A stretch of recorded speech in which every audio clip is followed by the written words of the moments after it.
સાંભળો મારા બાળકો, હું માં ખોડલ આજે તમને દિવ્ય સંદેશ આપવા આવી છું, તો શાંતિથી સાંભળો. આજે પરિવારો પણ પહેલા જેવા નથી રહ્યા.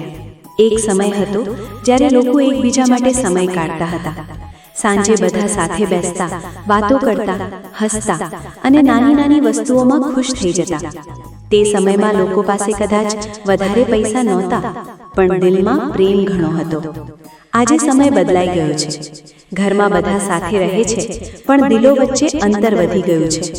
કોઈ મોબાઈલમાં વ્યસ્ત છે, કોઈ કામના ભારમાં દબાયેલો છે અને કોઈ પોતાની ચિંતા અને પરેશાનીઓમાં ખોવાઈ ગયો છે.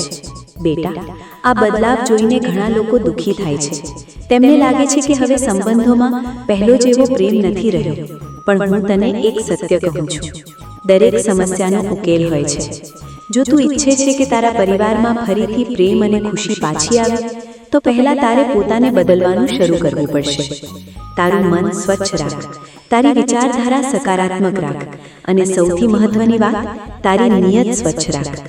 જ્યારે માણસ પોતાના અંદર પરિવર્તન લાવે છે, ત્યારે તેની અસર આસપાસના લોકો પર પણ થવા લાગે છે.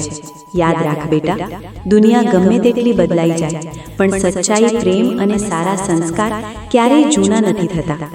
જો તું સંબંધોમાં પ્રેમ અને સચ્ચાઈ રાખીશ, તો ધીમે ધીમે તારા પરિવારના લોકો પણ એ જ રસ્તે ચાલવા લાગશે. શરૂઆતમાં કદાચ તને લાગશે કે તારો પ્રયાસ વ્યર્થ જઈ રહ્યો છે. કદાચ લોકો તારી વાતને સમજે નહીં, પણ બેટા, એક વાત હંમેશા યાદ રાખ, પાણી પણ પથ્થરમાં રસ્તો ત્યારે જ બનાવે છે જ્યારે તે સતત પડે છે. ધીરજ રાખનાર વ્યક્તિને એક દિવસ ચોક્કસ સફળતા મળે છે. હવે હું તને એક ખૂબ મહત્વની વાત કહું છું. આજે તું જે પરિસ્થિતિમાંથી પસાર થઈ રહ્યો છે, તે સામાન્ય સમય નથી. આ સમય તારી પરખનો સમય છે. જેમ સોનાની સાચી કિંમત જાણવા માટે તેને આગમાં નાખવામાં આવે છે, તેમ ભગવાન પણ પોતાના પ્રિય લોકોને મુશ્કેલ પરિસ્થિતિઓમાંથી પસાર કરાવે છે. આ મુશ્કેલ સમય માણસને ઘણું શીખવે છે. ક્યારેક તું ગુસ્સો કરીશ, ક્યારેક તું દુઃખી થશે અને ક્યારેક તને લાગશે કે હવે બધું ખતમ થઈ ગયું.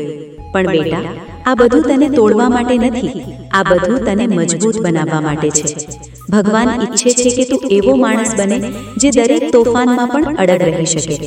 મુશ્કેલ સમય માણસની સાચી શક્તિ બહાર લાવે છે, અને જે માણસ મુશ્કેલ સમયમાં પણ સચ્ચાઈ, ધીરજ અને વિશ્વાસ છોડતો નથી, તેને ભગવાન એક દિવસ એવી ખુશીઓ આપે છે જેની તેણે કલ્પના પણ ન કરી હોય.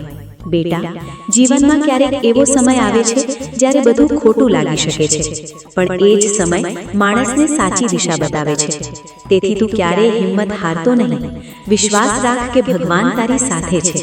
સાચા રસ્તે ચાલતો રહેજે, સારા કર્મ કરતો રહેજે અને સંબંધોમાં પ્રેમ જાળવી રાખજે. ધીમે ધીમે તું જોશે કે તારા જીવનમાં પણ પ્રકાશ આવવા લાગશે અને તારા પરિવારમાં પણ ખુશી પાછી આવી જશે. મારા આશીર્વાદ હંમેશા તારી સાથે છે બેટા. જો માં ખોડલનો સંદેશ પસંદ આવ્યો હોય તો કોમેન્ટમાં લખી દો, જય માં ખોડલ.